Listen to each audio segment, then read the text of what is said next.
J'ai été victime d'un terrible accident et l'hôpital a appelé mes parents. Ils ont répondu, elle n'est qu'un fardeau, laissez-la partir, puis m'ont abandonné à la mort. Une semaine plus tard, ils se sont présentés pour réclamer l'héritage. Ils n'avaient aucune idée de ce qui les attendait. Je m'appelle Allison, j'ai 29 ans, et je devrais être morte en ce moment. Il y a 3 ans, les médecins ne m'ont donné que quelques mois à vivre à cause d'une maladie rare du sang. Quand j'avais le plus besoin d'eux, mes parents ont disparu, refusant de m'aider à payer les traitements qui auraient pu me sauver la vie. Puis, ma grand-mère est décédée, me laissant toute sa fortune. Soudain, mes parents ont réapparu à ma porte avec un frère que je n'avais jamais rencontré, les yeux brillants de cette même cupidité qui les avait laissés m'abandonner à mes souffrances.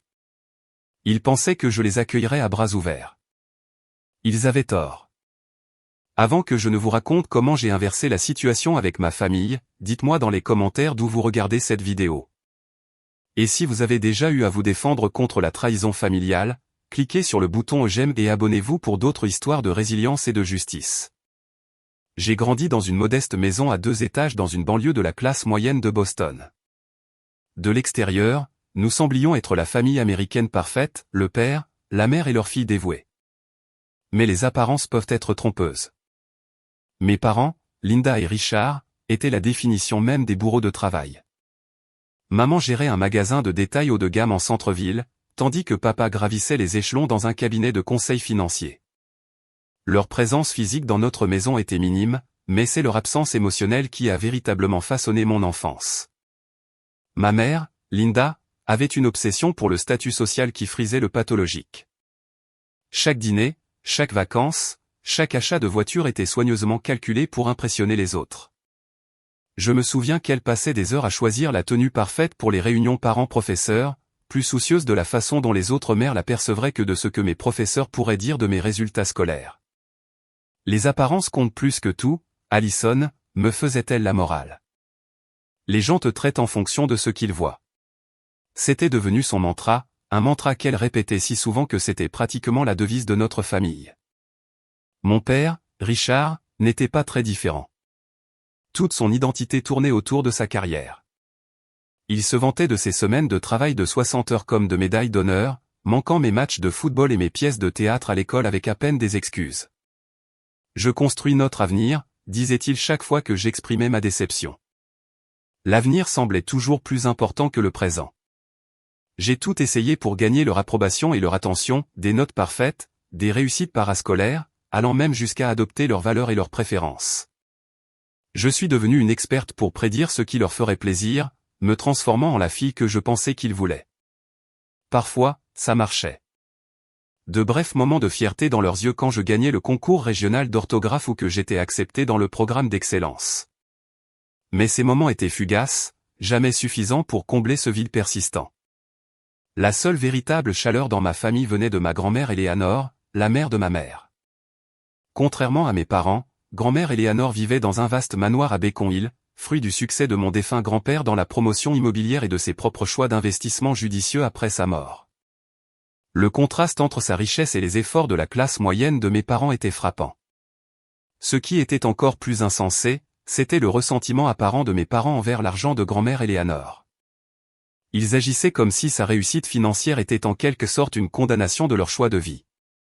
Ils faisaient des commentaires sarcastiques sur l'argent ancien et les coups de chance, balayant le sens des affaires qui avaient transformé le succès initial de mon grand-père en une véritable fortune. Mais ce qui semblait vraiment les déranger, c'était la relation entre grand-mère Eleanor et moi. Depuis mes plus lointains souvenirs, elle me traitait différemment de mes parents. Elle me voyait. Elle me voyait vraiment. Quand je parlais, elle écoutait. Quand j'accomplissais quelque chose, elle le célébrait, non pas parce que cela lui donnait une bonne image, mais parce qu'elle se réjouissait sincèrement de mon bonheur. « Tu es suffisante telle que tu es, Allison », m'a-t-elle dit un jour après que je lui ai avoué en larmes avoir eu un A+ à un test de mathématiques. Ta valeur n'est pas déterminée par tes notes, tes réussites ou ce que les autres pensent de toi. Je chéris le souvenir de mon 16e anniversaire, que mes parents avaient pratiquement oublié au milieu des préparatifs d'un événement professionnel important. Grand-mère Eleanor a débarqué à l'improviste chez nous ce matin-là. Prépare un sac pour la nuit, m'a-t-elle ordonné avec un clin d'œil complice. Elle m'a emmené à New York pour le week-end, spectacle à Broadway, restaurants chics, shopping et boutiques de créateurs. Ce n'était pas une question d'argent dépensé. C'était une question de temps. Pendant 48 heures glorieuses, j'étais la priorité de quelqu'un. Mes parents étaient furieux à notre retour, non pas parce qu'ils s'étaient inquiétés, mais parce qu'ils avaient dû expliquer mon absence à leurs collègues lors de leur réception. Leur colère n'a fait que confirmer ce que je savais déjà. Dans leur hiérarchie des préoccupations, je me classais en dessous des apparences professionnelles. Malgré ma vie de famille émotionnellement stérile, j'ai réussi à m'épanouir sur le plan académique. J'ai obtenu mon diplôme d'études secondaires avec mention et j'ai décroché une bourse pour l'université Northwestern. Déménager à 1 millier de kilomètres pour l'université était à la fois terrifiant et libérateur. Pour la première fois, je pouvais me définir en dehors des paramètres étroits des attentes de mes parents. L'université est devenue mon refuge. Je me suis fait de vrais amis qui m'appréciaient pour ce que j'étais authentiquement, pas pour ce que je pouvais faire pour eux.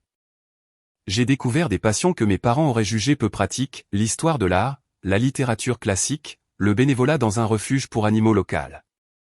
J'appelais fidèlement à la maison tous les dimanches, mais les conversations devenaient de plus en plus superficielles, une reconnaissance mutuelle d'obligation plutôt que de connexion.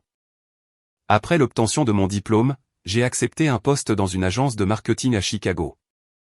Mes parents ont assisté à ma cérémonie de remise des diplômes, assis raidement dans le public, partant immédiatement après pour attraper un vol de retour anticipé.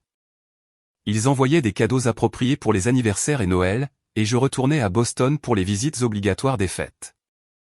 Notre relation s'est installée dans une distance confortable, pas proche, mais pas activement douloureuse non plus.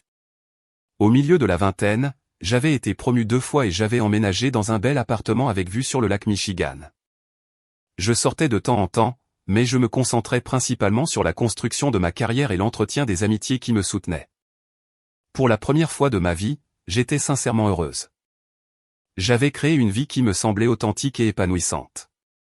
J'entretenais une relation étroite avec grand-mère Eleanor, lui rendant visite plusieurs fois par an et l'appelant chaque semaine. Elle se réjouissait de mes succès professionnels, mais semblait encore plus heureuse des récits de mon développement personnel et de mon bonheur. C'est tout ce que j'ai toujours voulu pour toi, m'a-t-elle dit lors de notre dernière conversation normale. Que tu construises une vie qui t'apporte de la joie. Je ne savais pas alors que les fondations de cette vie si soigneusement construite étaient sur le point de s'effondrer sous mes pieds. À 27 ans, ma carrière était florissante. J'avais récemment été promu cadre supérieur en marketing dans mon entreprise, gérant des comptes clients majeurs et dirigeant une équipe de 5 personnes. Mon patron avait fait allusion à un potentiel statut d'associé d'ici quelques années. Ma vie avait une direction, un but et de la stabilité. Tout ce pourquoi j'avais travaillé si dur. Les premiers signes ont été faciles à ignorer. Une fatigue inhabituelle que j'attribuais aux longues heures passées au bureau. Une perte de poids que je mettais sur le compte du stress et des repas sautés pendant les périodes de pointe. Mais quand je me suis retrouvé essoufflé après avoir monté une seule volée d'escalier, même moi je n'ai pas pu ignorer que quelque chose n'allait pas. J'ai pris rendez-vous chez le médecin, m'attendant à ce qu'on me dise que je faisais de l'anémie ou que j'avais peut-être une carence en vitamines. Au lieu de cela, après de multiples analyses de sang et une biopsie de la moelle osseuse, je me suis assis seul dans une salle d'examen aseptisée pendant que le docteur Patterson m'annonçait la nouvelle qui allait briser mon monde soigneusement construit.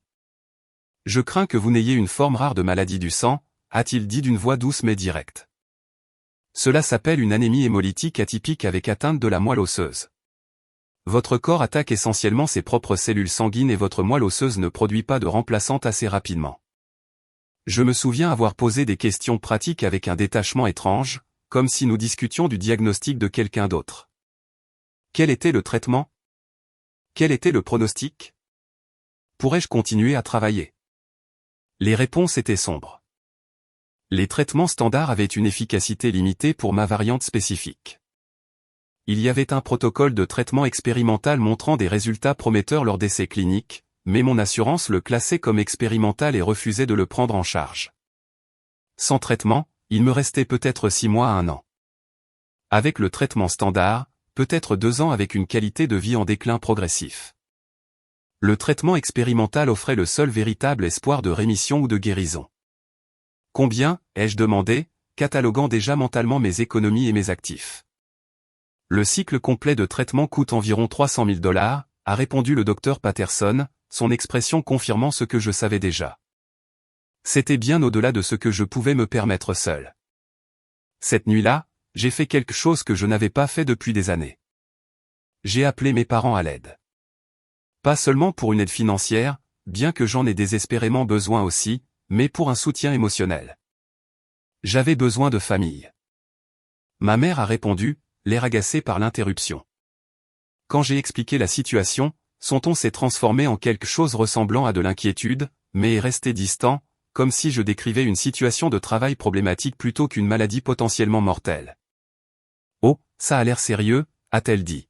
« As-tu demandé un deuxième avis ? Ces médecins sont toujours si dramatiques. » Je lui ai assuré que le diagnostic était certain. Puis, me détestant de devoir demander, mais ne voyant pas d'autre alternative, j'ai expliqué pour le traitement expérimental et la situation avec l'assurance. « C'est beaucoup d'argent », est intervenu mon père, apparemment maintenant en ligne. « Qu'en est-il de tes économies ? Ton plan épargne-retraite ? » J'ai expliqué que je pouvais liquider tout ce que j'avais et couvrir quand même moins d'un tiers du coût.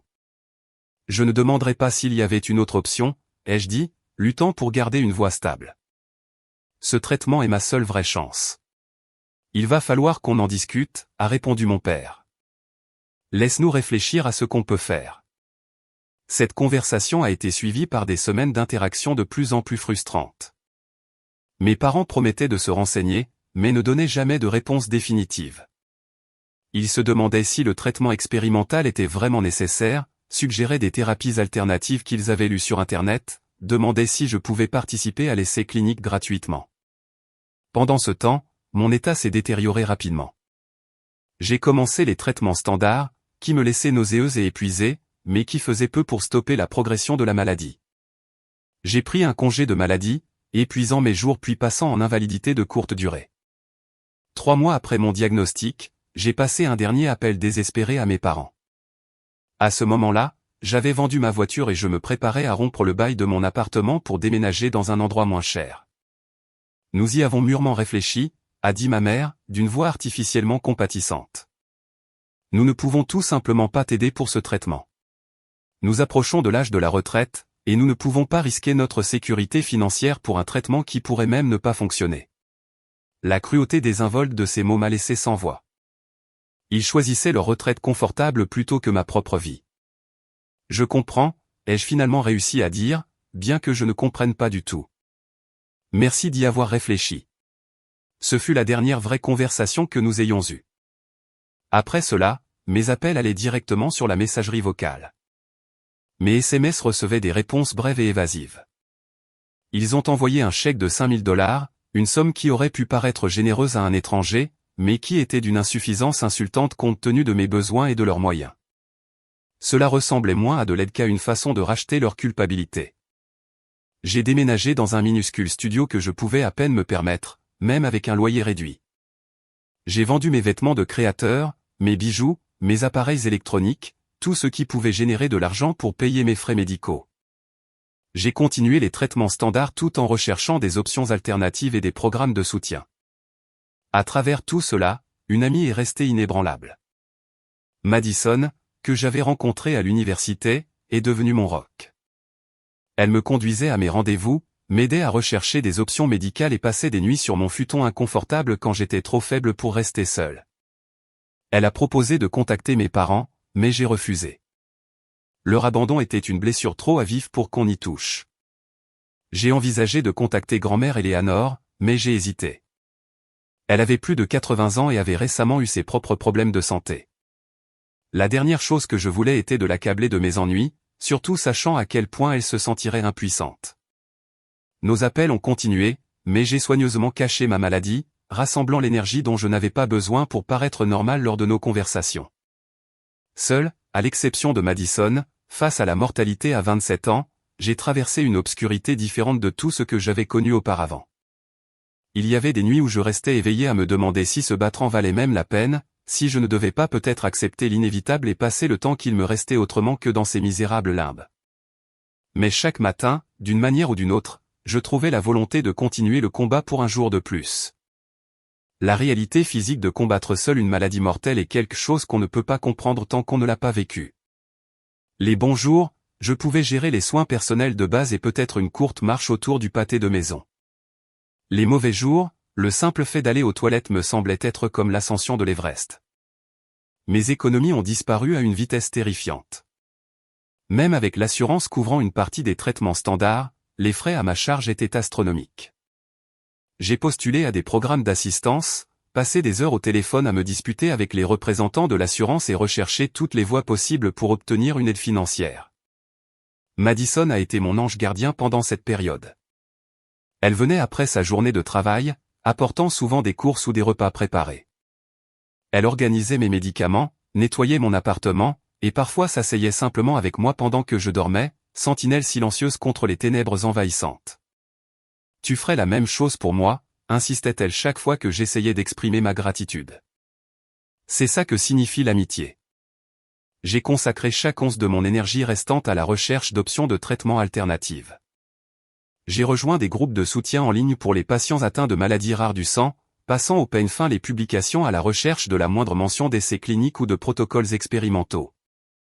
J'ai contacté des hôpitaux de recherche à travers le pays, détaillant mon cas et suppliant d'être pris en considération. La percée est survenue après 4 mois de recherche. Un hôpital de recherche dans le Minnesota entamait une nouvelle phase d'essai clinique pour un traitement similaire à celui que mon médecin avait initialement recommandé. Grâce à une combinaison de la persévérance de Madison, de mes dossiers médicaux détaillés et peut-être du désespoir manifeste de ma candidature, j'ai été sélectionné pour une évaluation. Le processus a été éreintant.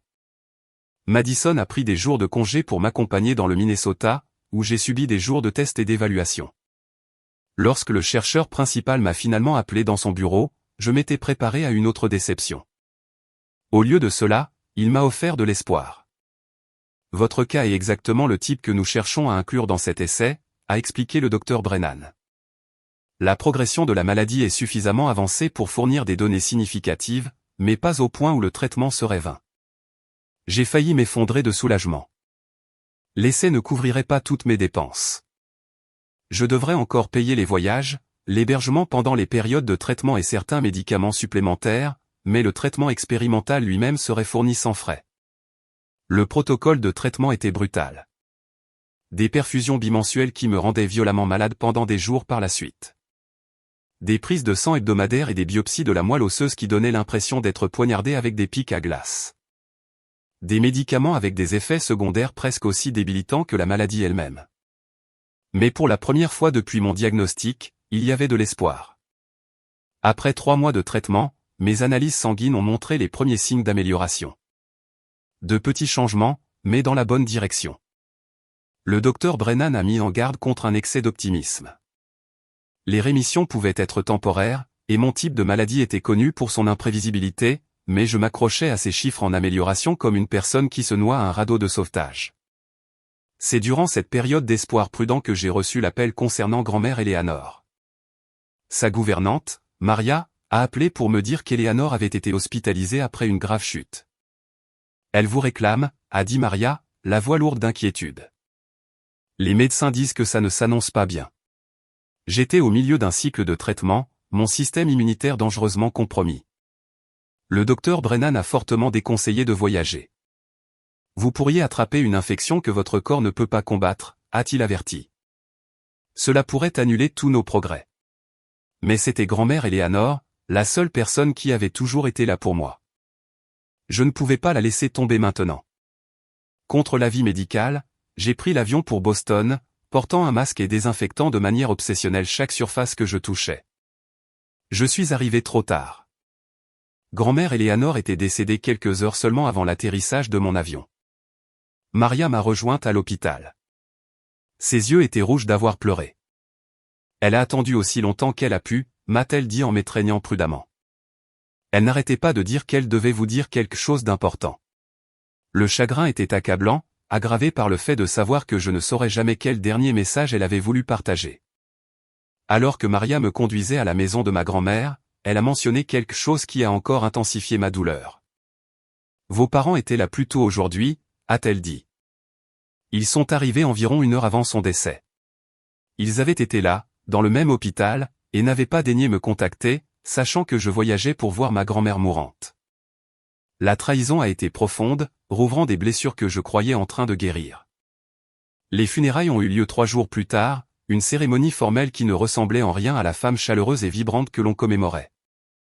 Je me suis assise au premier rang, physiquement séparée de mes parents par seulement quelques mètres, mais la distance émotionnelle entre nous s'étendait sur des galaxies. Ils m'ont présenté des salutations et des condoléances de pure forme, comme si j'étais une lointaine connaissance plutôt que leur fille. Ma mère a semblé agacée lorsqu'elle a remarqué ma maigreur, ma pâleur, le foulard cachant ma perte de cheveux. « Tu ne prends pas soin de toi », a-t-elle murmuré pendant le service, comme si mon apparence était un désagrément plutôt qu'un symptôme de ma lutte pour survivre. Après le service, alors que nous nous tenions près de la tombe de grand-mère Éléanore, j'ai fait une promesse silencieuse.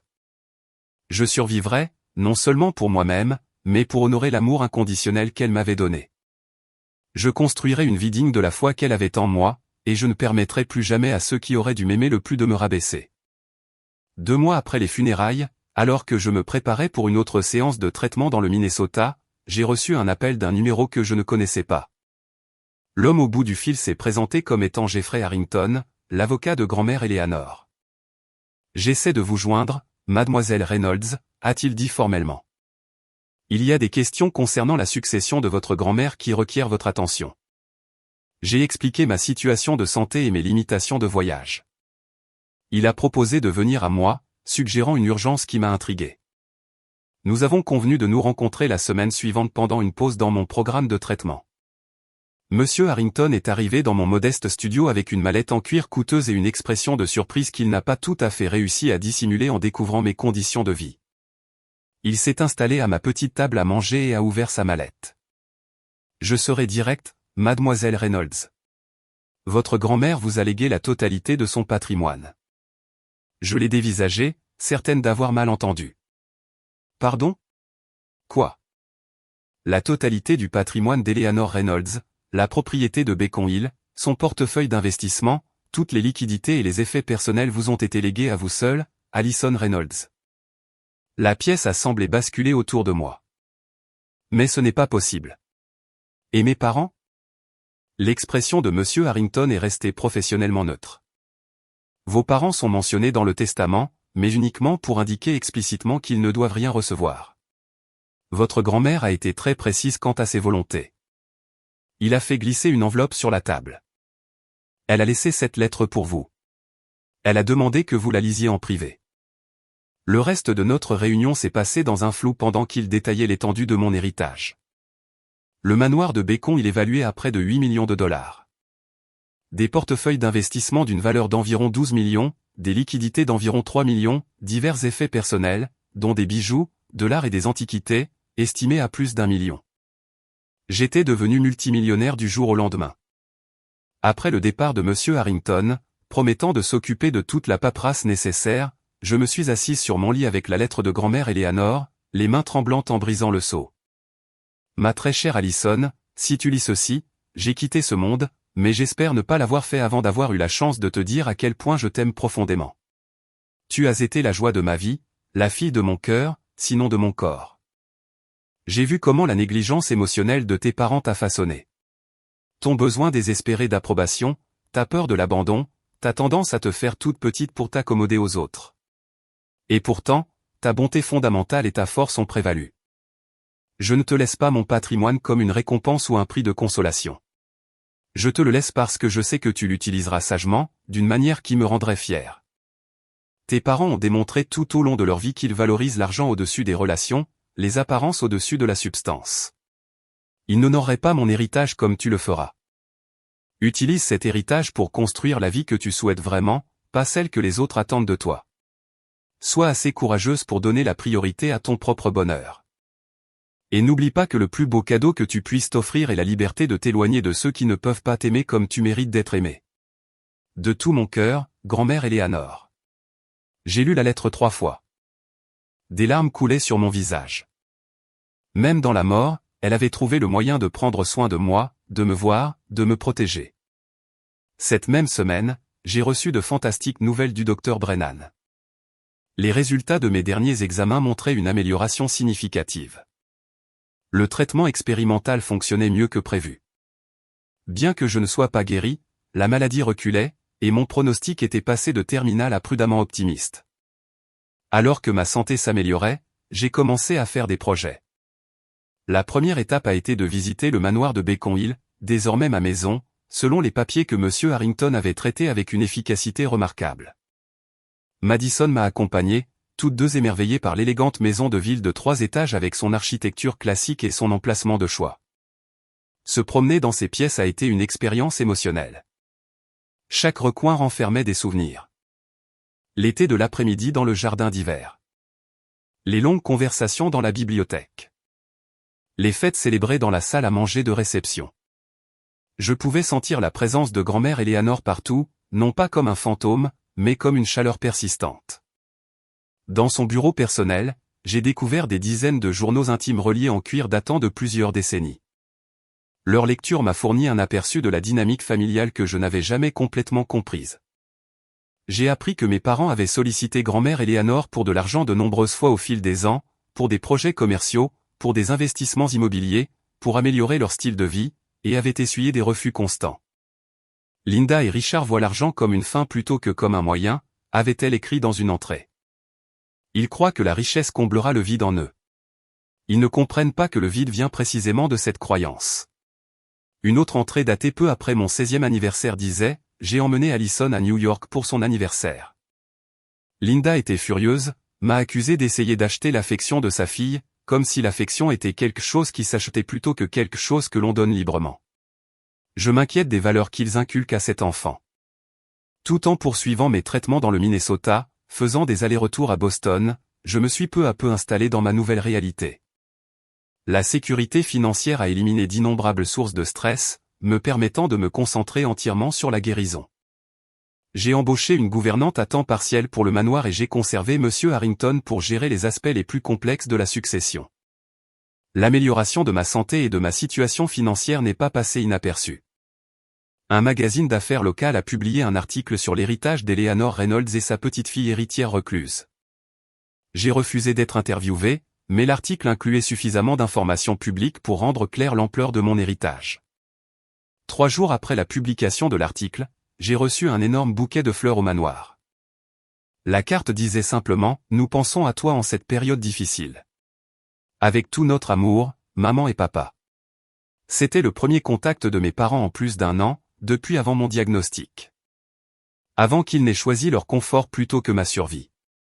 J'ai mis les fleurs sur le tas de compost et jeté la carte à la poubelle. Mais je savais que ce n'était qu'une question de temps avant qu'ils ne fassent leur prochain mouvement. À 3 mois de ma convalescence, je me sentais à nouveau presque normal. Mes cheveux avaient commencé à repousser. J'avais repris la majeure partie du poids que j'avais perdu. Et bien que je me fatigue encore facilement, je pouvais profiter d'activités simples sans épuisement. Le docteur Brennan était prudemment optimiste quant à mes perspectives à long terme, bien que je dus suivre des traitements d'entretien dans un avenir prévisible. Madison était venue pour le week-end, et nous profitions d'un brunch dominical paresseux dans le jardin d'hiver du manoir quand on a sonné à la porte. La gouvernante, Anna, a ouvert et est apparue dans l'embrasure de la porte quelques instants plus tard avec une expression gênée. « Mademoiselle Reynolds, vos parents sont ici avec un jeune homme qui, selon eux, est votre frère. » Madison et moi avons échangé des regards perplexes. « Je n'ai pas de frère, ai-je dit, mon appétit disparaissant instantanément. »« Dois-je les renvoyer ?» a demandé Anna, sentant clairement ma détresse. J'y ai réfléchi. Comme il serait simple de leur refuser l'entrée, de maintenir l'existence paisible que j'étais en train de construire. Mais la curiosité s'est mêlée à une fascination étrange et détachée. Comment allait-il justifier leur abandon? Quelle histoire allait-il inventer pour expliquer leur réapparition soudaine? Non, faites-les entrer, ai-je décidé. Madison, cela te dérangerait-il de rester? Rien au monde ne pourrait m'arracher d'ici, a-t-elle répondu en me serrant la main pour me soutenir. Mes parents sont entrés dans le jardin d'hiver avec des sourires forcés, suivis d'un jeune homme qui semblait avoir le milieu de la vingtaine. Ma mère avait fait de la chirurgie esthétique, son visage plus lisse que dans mes souvenirs, ses cheveux savamment colorés pour cacher tout cheveux gris. Mon père semblait fondamentalement le même, peut-être un peu plus lourd. Le jeune homme restait maladroitement en retrait, son malaise palpable. Allison, ma chérie, ma mère s'est approchée les bras grands ouverts, comme si nous nous étions quittés dans les meilleurs termes hier encore. Tu es magnifique. Nous avons été si inquiets. Je suis restée assise, ne faisant aucun geste pour la serrer dans mes bras. Vraiment? C'est intéressant puisque vous ne m'avez pas contacté depuis plus d'1 an. Son sourire a légèrement vacillé. Eh bien, nous avons pensé que tu avais besoin d'espace après tout ça, mais nous sommes là maintenant et nous avons d'incroyables nouvelles. Elle a désigné le jeune homme. Voici Jason, ton frère. J'ai regardé l'inconnu, qui était censé être mon frère. Il avait les cheveux bruns et était de taille moyenne, sans ressemblance particulièrement frappante avec l'un de mes parents ou moi-même. Je n'ai pas de frère, ai-je déclaré catégoriquement. Mon père s'est avancé. C'est ce que nous voulions te dire.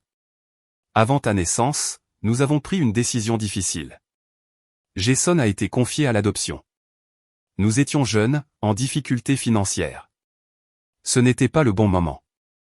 Nous avons récemment repris contact grâce à un site de généalogie, a ajouté ma mère d'un ton suave. C'est une telle bénédiction de le retrouver après toutes ces années. Nous voulions que tu rencontres ton frère tout de suite. L'histoire était parfaitement construite pour paraître plausible tout en étant presque impossible à vérifier. Une adoption secrète, de récentes retrouvailles grâce à la technologie. Comme par hasard, ce frère perdu de vue réapparaissait juste au moment où j'héritais d'une fortune. Je vois, ai-je dit de manière neutre. Bonjour, Jason. Il a hoché la tête maladroitement. Salut. C'est bizarre pour moi aussi.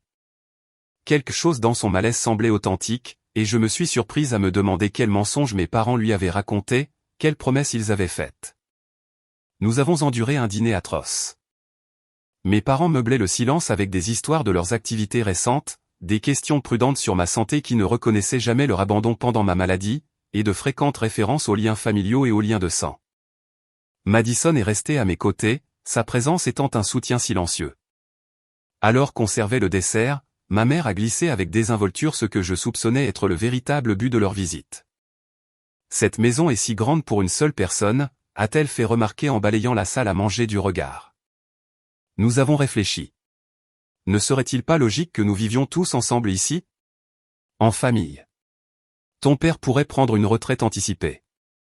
Je pourrais aider à gérer la maison, et toi et Jason pourriez avoir le temps de développer une vraie relation frère et sœur. J'ai surpris le rapide échange de regards entre mes parents, le léger hochement de tête de mon père encourageant ma mère à continuer. Nous pourrions prendre soin de toi pendant ta convalescence, a-t-elle ajouté, dans un étalage calculé de sollicitude. Les familles devraient rester unies dans les moments difficiles. L'ironie était si épaisse que j'en avais presque le souffle coupé. Les familles devraient rester unies dans les moments difficiles. Où était ce sentiment quand je vendais mes biens pour payer mes médicaments? Quand j'affrontais la mort seule? Je vais y réfléchir, ai-je menti, incapable de trouver l'énergie pour une confrontation. C'est une grande décision. Ils sont partis peu après, promettant d'appeler le lendemain pour poursuivre la conversation. Jason est resté en arrière un instant alors que mes parents se dirigeaient vers leur voiture. Je suis désolé pour tout ça, a-t-il murmuré, me surprenant. Je ne savais pas. C'est bon, l'ai-je rassuré, soudainement certaine qu'il était autant un pion dans leur jeu que je l'avais été. Appelle-moi un de ces jours, sans eux. Nous devrions parler. Ah. Près leur départ, Madison s'est tournée vers moi avec de grands yeux. Tu n'envisages pas réellement de les laisser emménager, n'est-ce pas? Pas une chance en enfer, ai-je répondu. Mais j'ai besoin de comprendre ce qu'ils cherchent vraiment au-delà de l'évidente soif d'argent. Et je suis curieuse au sujet de ce soi-disant frère. Ils t'ont abandonné quand tu étais mourante, Allison, m'a rappelé Madison, la voix serrée par la colère en mon nom. Ils ne méritent pas une minute de ton temps. Elle avait raison, bien sûr, mais quelque chose en moi avait besoin de tourner la page. J'avais besoin de comprendre toute l'étendue de leur trahison avant de pouvoir vraiment aller de l'avant. Le lendemain matin, j'ai appelé un détective privé recommandé par M. Harrington. En moins d'une semaine, j'avais un rapport préliminaire sur Jason Miller, mon prétendu frère. Il avait bien 25 ans, mais il n'avait pas été adopté. Il était le fils du cousin de ma mère, un parent éloigné que je n'avais jamais rencontré. Il avait récemment déclaré faillite après l'échec d'un projet de restaurant et avait emménagé chez mes parents à peine 3 mois plus tôt. des investigations plus poussées ont révélé que mes parents avaient commencé à consulter des avocats pour contester le testament de grand-mère Eleanor peu de temps après les funérailles, affirmant que j'étais mentalement instable et incapable de gérer des actifs aussi importants. Leur dossier avait peu de valeur juridique, mais il pouvait potentiellement créer des batailles juridiques coûteuses et stressantes. Comme je m'en doutais, Jason m'a appelé en privé quelques jours après leur visite. Nous nous sommes rencontrés dans un café tranquille où il a avoué toute la machination. Mes parents l'avaient approché après sa faillite, proposant de l'aider en échange de sa participation à leur plan. Il l'avait briefé sur les détails familiaux et lui avait promis une part importante de l'héritage une fois qu'ils en auraient pris le contrôle. J'étais désespéré, a-t-il admis, la honte évidente sur son visage. Mais plus j'en apprenais sur ce qu'ils t'ont fait, plus je me sentais mal. La goutte d'eau a été de les entendre parler de te faire déclarer incapable. Ils ont dit qu'ils étaient au courant de ta maladie depuis le début, mais qu'ils avaient décidé de ne pas t'aider parce qu'ils pensaient que ta grand-mère te léguerait tout si tu mourais jeune. La cruauté calculée de la chose m'a stupéfaite. Ils connaissaient mon diagnostic et avaient délibérément choisi de ne pas m'aider, pariant que la fortune de ma grand-mère finirait par leur revenir si je succombais à ma maladie. Malgré ces révélations, j'ai maintenu l'apparence de considérer leur proposition d'emménager. Ils venaient souvent, ma mère réarrangeant les meubles et discutant de plans de rénovation comme si leur résidence était déjà acquise. Mon père posait des questions pointues sur les portefeuilles d'investissement et les titres de propriété, proposant de m'aider à gérer ces questions complexes, pendant que je formulais mon propre plan, un plan qui me libérerait de leur présence toxique de manière permanente. Le lendemain d'avoir appris toute l'étendue de la tromperie de mes parents, j'ai organisé une réunion avec M. Harrington et un conseiller financier en qui il avait une confiance aveugle. J'avais besoin de comprendre mes options et mes protections avant d'aller plus loin. Ils n'ont aucun droit légal sur votre héritage, m'a assuré M. Harrington après que j'ai expliqué la situation. Le testament de votre grand-mère est inattaquable, et elle a inclus une clause spécifique les déshéritant. Cependant, il pourrait potentiellement déposer des recours qui, bien qu'ultimement infructueux, seraient coûteux et stressants à défendre. Et qu'en est-il des allégations concernant mes capacités mentales ? Ai-je demandé, pensant aux révélations de Jason. Ils auraient besoin de preuves substantielles et de témoignages médicaux, a-t-il expliqué. Étant donné l'amélioration de votre santé et vos fonctions cognitives claires, de telles allégations seraient difficiles à prouver. Malgré tout, les batailles juridiques sont imprévisibles et toujours désagréables. Le conseiller financier, M. Rivera, a exposé diverses options pour protéger et potentiellement liquider mes actifs. Les biens immobiliers peuvent être vendus relativement rapidement sur le marché actuel, en particulier une propriété de premier ordre comme celle-ci. Les portefeuilles d'investissement peuvent être liquidés et transférés vers des comptes offshore si vous craignez de futurs ennuis juridiques. J'ai examiné les options avec soin. Je n'avais aucun attachement particulier au manoir au-delà de son lien avec grand-mère Eleanor, et ses souvenirs resteraient quel que soit le propriétaire. Les investissements n'étaient que des chiffres sur du papier. Ce que je valorisais, c'était la liberté que représentait l'héritage, la liberté de ne pas m'inquiéter financièrement, la liberté de me concentrer sur ma santé, et potentiellement la liberté d'échapper à ma famille toxique. Je veux procéder à la liquidation, ai-je décidé, mais discrètement. J'ai besoin de temps pour mettre en œuvre un plan plus vaste. Au cours des 2 mois suivants, j'ai exécuté une stratégie soigneusement orchestrée. Travaillant avec des professionnels de confiance, j'ai systématiquement vendu les propriétés et les investissements de grand-mère Eleanor, les convertissant en actifs moins traçables. Le manoir lui-même a été vendu à un promoteur immobilier avec un accord d'occupation de 30 jours qui me permettait de rester pendant que je finalisais d'autres arrangements. J'ai établi de nouveaux documents d'identité, rien d'illégal, mais en utilisant mon deuxième prénom et le nom de jeune fille de ma grand-mère, créant une identité légale qui serait difficile à retracer pour mes parents. J'ai ouvert des comptes dans des pays ayant de solides lois sur le secret bancaire et j'ai pris des dispositions pour la poursuite de mon traitement médical dans un nouvel endroit. Tout au long de ce processus, j'ai maintenu la façade de la réconciliation avec mes parents. Je leur ai laissé croire que j'envisageais leur proposition d'emménager ensemble. Ma mère passait des heures à aider à redécorer des pièces qu'elle n'habiterait jamais, cataloguant les objets de valeur avec une avarice mal dissimulée. Mon père offrait des conseils financiers qui n'étaient qu'une reconnaissance à peine voilée. Jason continuait à jouer le rôle qui lui était assigné tout en me fournissant secrètement des informations sur les plans de mes parents. Leur désespoir grandissait. Ils avaient des dettes importantes dont je n'avais pas connaissance, y compris une deuxième hypothèque sur leur maison et d'importants soldes de cartes de crédit. Ils avaient besoin de mon héritage, non seulement par cupidité, mais pour survivre. 3 mois après leur réapparition initiale, j'ai organisé un dîner au manoir. La liste des invités était restreinte, mes parents, Jason, Madison et moi. La table était dressée avec la plus belle porcelaine et le plus beau cristal de grand-mère Eleanor, le repas préparé par l'un des meilleurs restaurants de Boston. Mon père a levé son verre pour porter un toast. À la famille réunie, a-t-il proclamé, son sourire n'atteignant pas tout à fait ses yeux. Et au nouveau départ dans cette magnifique maison. J'ai souri et trinqué, sirotant le champagne onéreux tout en les observant par-dessus le bord de mon verre.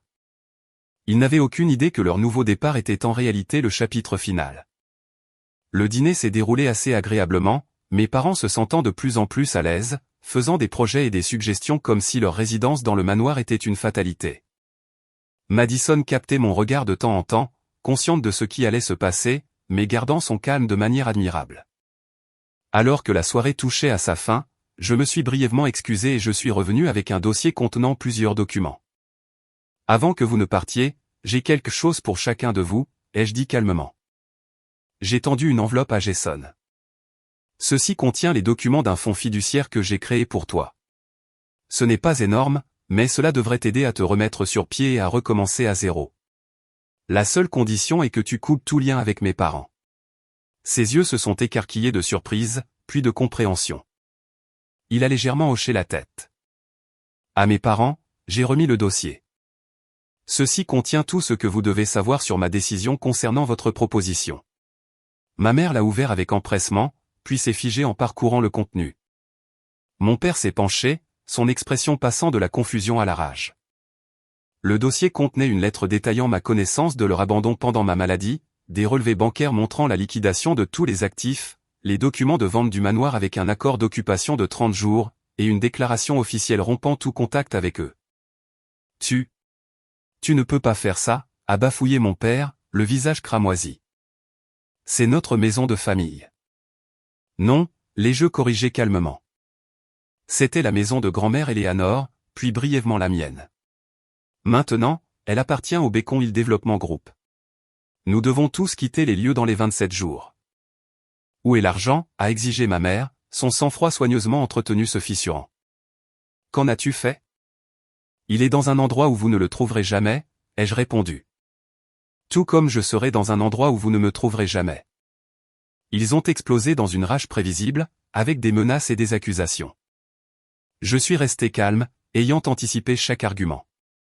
Lorsqu'ils ont menacé d'intenter une action en justice, je leur ai simplement fait remarquer que les litiges coûtent cher, et qu'ils étaient déjà financièrement surendettés. Lorsqu'ils ont tenté une manipulation émotionnelle, je leur ai rappelé leur choix de m'abandonner quand j'avais le plus besoin d'eux. Vous pouvez partir maintenant, ai-je finalement dit en me levant pour signaler la fin de la soirée, ou je peux appeler la police et vous faire expulser. Quoi qu'il en soit, c'est la dernière fois que nous nous voyons. Ils sont partis dans une tempête de menaces et de récriminations.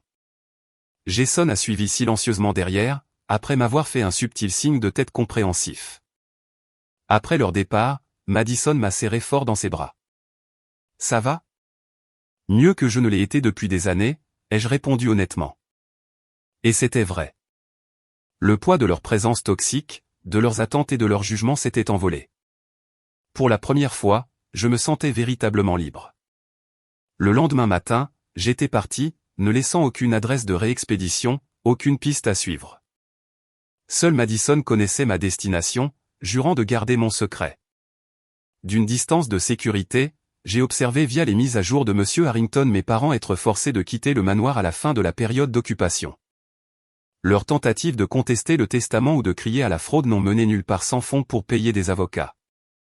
Le château de cartes financier qu'ils avaient construit s'est effondré autour d'eux, les forçant à réduire considérablement leur train de vie et à affronter les conséquences de leur choix. J'avais gagné, non seulement la survie contre une maladie mortelle, mais la liberté vis-à-vis des personnes qui ne m'avaient jamais vraiment aimé comme je méritais d'être aimé. La ville côtière que j'ai choisie pour ma nouvelle vie ne pourrait pas être plus différente de la sophistication urbaine de Boston. Ici, de petites maisons colorées bordent des rues tranquilles qui mènent à des plages immaculées. Le rythme est plus lent, les gens plus amicaux, l'air plus pur. personne ne me connaît en tant qu'héritière ou survivante. Je suis juste Ellie Gray, la femme discrète qui a ouvert la petite librairie sur la rue principale. Ma transformation n'a pas été seulement géographique. J'ai aussi changé d'apparence. Une nouvelle coupe de cheveux, des lentilles de couleur, une garde-robe qui reflétait mon nouveau style de vie plus détendu. Pas vraiment des déguisements, mais suffisamment de modifications pour que les observateurs occasionnels de mon ancienne vie ne me reconnaissent pas facilement. La lettre que j'avais laissée à mes parents était exhaustive et implacable. J'y avais détaillé chaque moment de leur abandon pendant ma maladie, chaque mot cruel et chaque promesse brisée. J'y avais inclus les dossiers médicaux documentant ma lutte pour survivre sans leur soutien, aux côtés des relevés financiers montrant que tous les actifs avaient été liquidés et transférés hors de leur portée. J'avais également laissé des preuves de leur plan pour me faire déclarer incapable, des déclarations de Jason sur son recrutement dans leur combine, et des copies de leurs consultations secrètes avec des avocats pour contester le testament. Chaque trahison était mise à nu, ne laissant aucune place à l'auto-justification ou au déni. Le dernier paragraphe était à la fois une clôture et une libération, je vous libère de toute obligation d'être mes parents, tout comme vous vous êtes libérés de ce rôle lorsque vous avez choisi votre confort plutôt que ma vie. Je ne vous déteste ni ne vous pardonne. Je choisis simplement d'exister dans un monde où vous n'avez plus le pouvoir de me blesser. Grâce à des montages juridiques soigneusement structurés, je m'étais assuré qu'ils ne pourraient pas contester mes décisions avec succès. Les actifs étaient protégés, les transactions légitimes, bien qu'inhabituelles. On les a laissés avec rien d'autre que la conscience de ce qu'ils avaient jeté. Pas seulement une fortune, mais une fille qui les aurait aimés si seulement ils l'avaient laissé faire. Madison reste mon lien avec le passé, me rendant visite plusieurs fois par an et me tenant au courant des informations nécessaires. Elle m'a parlé du déménagement forcé de mes parents de leur maison, de leur tentative désespérée pour maintenir les apparences malgré la ruine financière, de leur relogement final dans un appartement modeste dans un quartier moins prestigieux. Elle m'a également parlé de Jason, qui nous a tous les deux surpris en acceptant le fonds fiduciaire et en l'utilisant pour s'inscrire dans une école de cuisine, sa véritable passion avant que les pressions financières ne fassent dérailler ses rêves. Il envoie parfois des messages par l'intermédiaire de Madison, des nouvelles de ses progrès et des expressions de gratitude. Il est devenu, ironiquement, plus une famille pour moi que mes parents biologiques ne l'ont jamais été. Ma nouvelle vie tourne autour de plaisirs simples et d'un travail qui a du sens. La librairie fournit une couverture suffisante pour mes revenus tout en me permettant de créer un espace communautaire dont je suis sincèrement fier. J'anime des groupes de lecture, des ateliers d'écriture et des heures de contes pour enfants. La boutique est devenue une institution du quartier, et je me suis fait des amis qui m'apprécient pour ce que je suis, pas pour ce que je possède. Ma santé continue de s'améliorer. Je voyage discrètement vers un centre médical à plusieurs heures de route pour mes traitements d'entretien, mais la maladie reste en rémission. Chaque scanner vierge ressemble à une autre victoire, une autre année de vie récupérée des ombres. Une part importante de mon héritage va à la recherche médicale sur les maladies rares du sang et à une fondation que j'ai créée anonymement pour aider les patients à accéder à des traitements expérimentaux que leur assurance ne couvre pas. Chaque trimestre, la fondation sélectionne plusieurs bénéficiaires qui reçoivent un financement complet pour des traitements qui pourraient leur sauver la vie. La chance que j'ai failli ne pas avoir. Parfois, je pense à grand-mère Eleanor en me demandant si elle approuverait mes choix. Je crois que oui. Ces journaux intimes ont révélé une femme qui valorisait l'authenticité et l'autodétermination au-dessus des conventions sociales. Elle avait eu le courage de définir la famille par l'amour plutôt que par le sang, de reconnaître les relations toxiques et de poser des limites contre elles. À ma manière, j'ai fait de même. De temps en temps, je me surprends à scruter les visages des touristes en ville, m'attendant à moitié à voir mes parents. Mais Madison m'assure qu'ils ont abandonné les recherches. Convaincus par les avocats que l'argent a irrémédiablement disparu et que toute poursuite supplémentaire serait vaine, ils sont passés à d'autres sources potentielles de sauvetage financier. Leurs schémas n'ont pas changé malgré tout. Jason vient me rendre visite parfois, maintenant diplômé et travaillant comme sous-chef dans un restaurant réputé. Nous avons développé une amitié prudente. Tous les deux guérissant de blessures différentes mais liées, infligées par les mêmes personnes. Nous étions la famille qu'ils n'ont pas su apprécier, a-t-il dit lors de sa dernière visite. Tant pis pour eux. J'en suis venu à comprendre que la famille n'est pas définie par la génétique ou des documents légaux. Elle se construit par le choix, la constance et le respect mutuel. Madison est ma famille. Jason devient ma famille. La communauté que j'ai bâtie autour de ma librairie comporte des éléments de famille. Grand-mère Eleanor sera toujours ma famille. Sa sagesse continue de me guider bien après la disparition de sa présence physique. Le voyage de ce que j'étais à ce que je suis a été d'une douleur indescriptible, et pourtant étrangement nécessaire. Je n'aurais jamais trouvé cette force, cette clarté, cette paix sans affronter les moments les plus sombres de l'abandon et de la trahison. De ces expériences est né le courage de définir ma propre valeur, de poser des limites qui protègent mon esprit, de construire une vie alignée sur mes vraies valeurs plutôt que sur les attentes des autres. Chaque soir, je me promène le long de la plage pendant que le soleil se couche sur l'eau. Parfois, je pense à la vie parallèle que j'aurais pu vivre, mourir lentement dans ce minuscule appartement ou, pire, survivre mais être piégé dans l'orbite manipulatrice de mes parents, cherchant à jamais une approbation qui ne viendrait jamais. Le contraste avec ma réalité actuelle est saisissant et réconfortant. Je ne sais pas ce que l'avenir me réserve. Peut-être qu'un jour je partagerai mon histoire avec quelqu'un de spécial. Ouvrir mon cœur à une connexion plus profonde sans crainte d'être trahi. Peut-être que j'agrandirai la librairie ou que je créerai une autre entreprise, ou que je transformerai mon expérience en un roman avec des noms modifiés pour protéger à la fois les innocents et les coupables. Ce qui importe, c'est que ces choix sont les miens, libres des exigences ou des attentes des autres. S'il y a une leçon à tirer de mon histoire, c'est peut-être celle-ci, parfois, s'éloigner n'est pas un abandon. C'est l'acte ultime de préservation de soi. Parfois, la famille dans laquelle on est n'est pas la famille que l'on mérite. Et parfois, le plus beau cadeau que l'on puisse s'offrir est le courage de construire une vie centrée sur son propre bien-être plutôt que sur l'approbation des autres. Avez-vous déjà eu à vous éloigner de relations familiales toxiques pour vous sauver? J'adorerais lire vos histoires dans les commentaires ci-dessous. N'oubliez pas que choisir son propre bien-être n'est pas égoïste, c'est nécessaire. Si cette histoire a résonné en vous, n'hésitez pas à cliquer sur le bouton j'aime et à vous abonner pour d'autres histoires sur la façon de trouver la force dans l'adversité. Et si vous connaissez quelqu'un qui a besoin d'entendre ce message, partagez cette vidéo avec lui. Merci d'avoir écouté mon parcours et je vous souhaite beaucoup de courage dans le vôtre.